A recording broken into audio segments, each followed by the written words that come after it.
Deus tem planos para cumprir em nossas vidas. Essa é a mensagem de toda a Bíblia e é isso mesmo que estamos estudando aqui no Encontro com a Palavra, escrito pelo pastor Dick Woodward e narrado pelo pastor Edson Bruno. Fique atento a mais um programa que o Ministério Cooperativo Internacional leva a você. Com você agora, pastor Edson Bruno.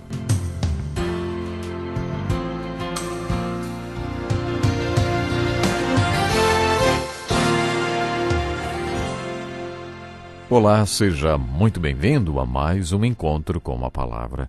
É com gratidão a Deus por você estar conosco que estamos iniciando o programa de hoje. Acomode-se e acompanhe a leitura deste texto bíblico. E quando vocês orarem, não sejam como os hipócritas. Eles gostam de ficar orando em pé nas sinagogas e nas esquinas, a fim de serem vistos pelos outros. Eu lhes asseguro que eles já receberam sua plena recompensa. Mas quando você orar, vá para seu quarto, feche a porta e ore a seu pai que está em secreto.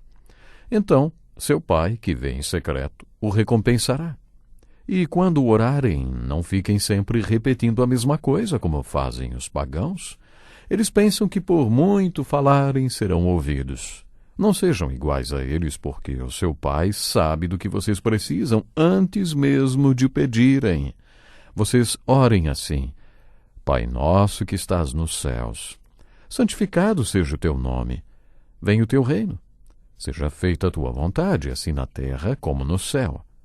Dá-nos hoje o nosso pão de cada dia. Perdoa as nossas dívidas, assim como perdoamos aos nossos devedores. E não nos deixes cair em tentação, mas livra-nos do mal.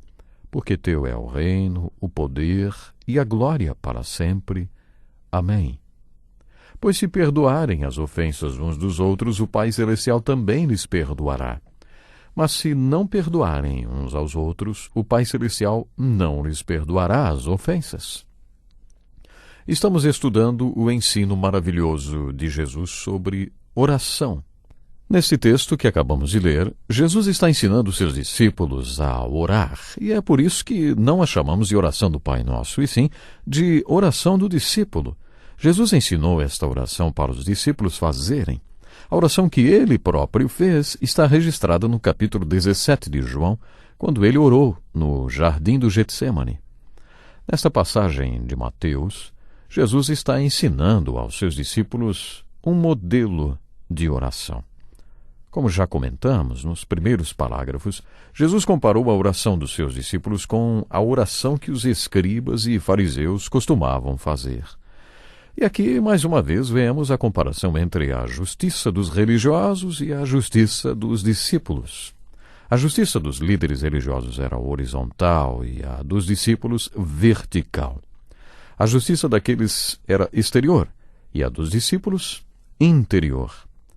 Baseados neste parágrafo, podemos dizer que a justiça dos escribas e fariseus era temporal, a dos discípulos de Jesus, eterna.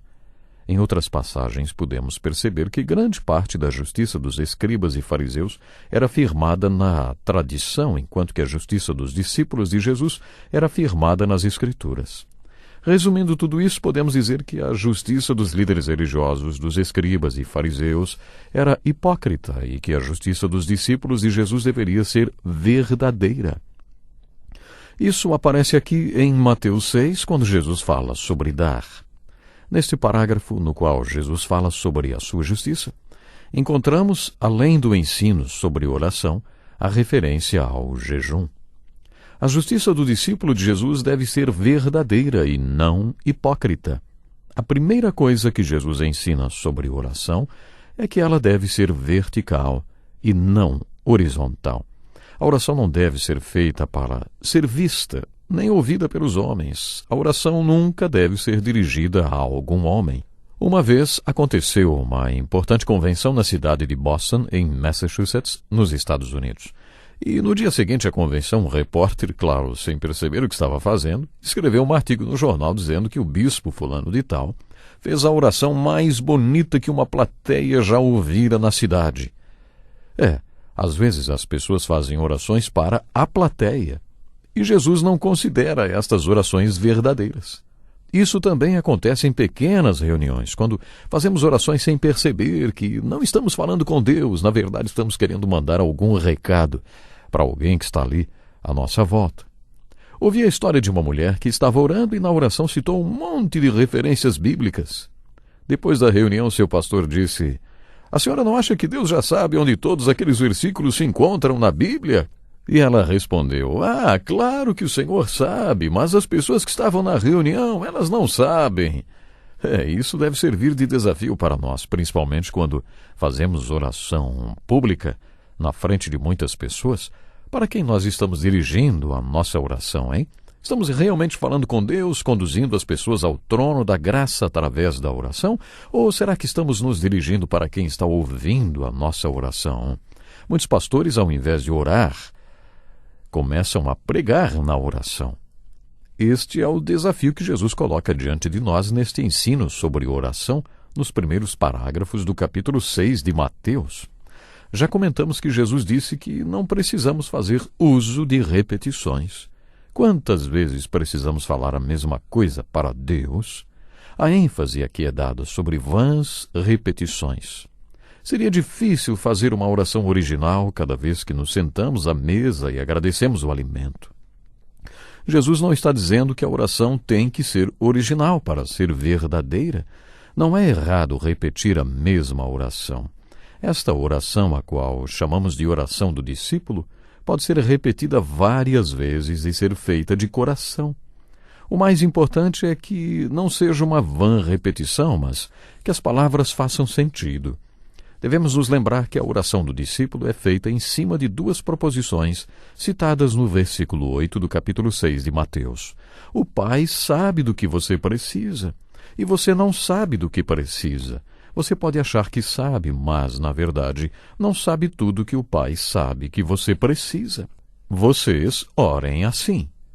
E a maneira de orar é lembrando estas duas proposições. Você não sabe do que precisa, mas o seu Pai no céu sabe. Por isso, peça deste jeito. Se você fizer esta oração modelo, a oração do discípulo, ou como muitos falam, a oração do Pai Nosso, conforme vimos no último estudo, estará apresentando a Deus 7 petições. As 3 primeiras são providenciais e as 4 seguintes pessoais. Antes de você fazer as 4 petições pessoais, dá-nos, perdoa-nos, não nos deixe cair em tentação e livra-nos, você enfoca 3 vezes o Pai do céu, teu nome, teu reino e tua vontade. É isso que eu realmente quero. Teu nome significando a essência de quem o Senhor é. Eu quero que o nome do Senhor seja santificado no mundo. Eu quero que o teu reino venha à terra. Eu quero que o Senhor governe sobre os corações dos homens, a começar do meu. Eu quero que a tua vontade seja feita nos vasos terrenos, como é feita no céu. Você declara isso na sua oração. Depois você ora: Pai, a glória sempre será para ti, porque o poder vem de ti e o resultado pertence sempre a ti.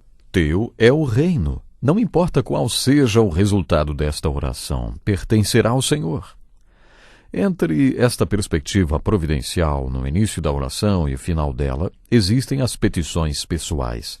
Dá-nos, perdoa-nos, não nos deixe cair em tentação e livra-nos.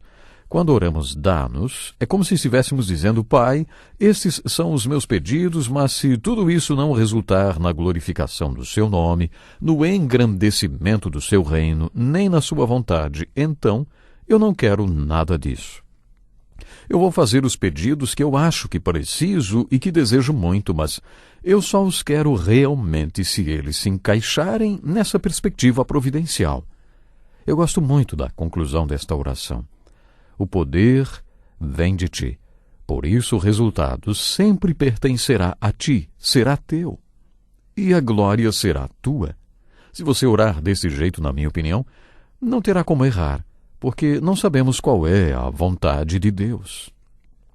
No último estudo comentamos que a base de todo este ensino é: o seu Pai sabe, mas você não sabe. Se orarmos assim, não temos como errar, porque se o que estamos pedindo não for da vontade de Deus, então não queremos. Acho que este é um jeito maravilhoso de orar. Nós não entramos em nosso quarto com uma lista de coisas que Deus tem que fazer. Não estamos dando instruções ao Deus Todo-Poderoso. Entramos em sua presença com uma folha em branco, prontos para recebermos instruções. Vamos agora enfocar essas 7 petições mais de perto. Santificado seja o teu nome. Que pedido maravilhoso! Os nomes de Deus nas Escrituras são um fascinante assunto para ser estudado. A Bíblia apresenta vários nomes para Deus e todos eles falam alguma coisa sobre quem Ele é. Alguns nomes dizem que Ele é um Deus de paz, outros que Ele é um Deus que cura, outros ainda que é o Deus Todo-Poderoso, Ele é um Deus onipresente. Se pesquisarmos todos estes nomes de Deus, descobriremos que cada um diz alguma coisa sobre Deus. O Deus que era, o Deus que é e o Deus que sempre será, Deus Jeová. Estudando os nomes de Deus, vemos que cada um deles traz uma revelação da essência de Deus, do seu caráter e do seu ser. O caráter de Deus não é feito apenas de uma característica. Ele é como as cores de um arco-íris. Existe um conjunto de atributos de Deus que falam algo da essência de Deus e do seu caráter. Deus é amor, mas isso não é tudo. Ele também é justiça perfeita. Existe também a ira de Deus. Deus é um Pai amoroso. É assim que devemos nos dirigir a Deus nesta oração. É maravilhoso pensar que Deus é pessoal. Deus não é uma força, como a gravidade ou alguma coisa parecida. No Velho Testamento vemos que Ele é o pastor, o grande pastor. Com um pouco de conhecimento sobre como pastorear ovelhas, podemos dizer que Deus é muito pessoal. Jesus afirma que Deus sabe o número de fios de cabelos da nossa cabeça. Somos muito importantes para Deus e cada detalhe minucioso da nossa vida é importante para Ele. Por isso devemos nos dirigir a Ele como Pai. Tem gente que tem dificuldade de se dirigir a Deus em oração chamando-o de Pai, porque o seu pai terreno não foi um pai como deveria ser. E quando se dirige a Deus como Pai, associa a figura do Pai terreno com Deus. Por isso é importante se dirigir a Deus como Pai nosso que está nos céus. Deus é o Pai do céu, perfeito. Ele é tudo o que você sempre desejou que o seu Pai terreno fosse. Por isso, nos dirigimos a Deus como Pai que está nos céus. E a nossa primeira petição é que o nome dele seja reverenciado, que o nome dele seja santificado. Mas que pena, o meu tempo hoje já se foi. No próximo programa vamos continuar estudando esta oração que chamamos, lembre, a oração do discípulo. Bom, eu espero por você para o nosso próximo programa. Até lá, Deus lhe abençoe. Que lição importantíssima. Obrigado, Pastor Edson Bruno. Prezado ouvinte, coloque em prática o que você ouviu aqui. Sem dúvida, sua vida será grandemente abençoada. Este é um estudo escrito pelo Dr. Dick Woodward, na voz do Pastor Edson Bruno. Escreva-nos e solicite o material. Nosso endereço é Encontro com a Palavra, Caixa Postal 2011, CEP 89201-970, Joinville, Santa Catarina. Até o nosso próximo encontro com a Palavra.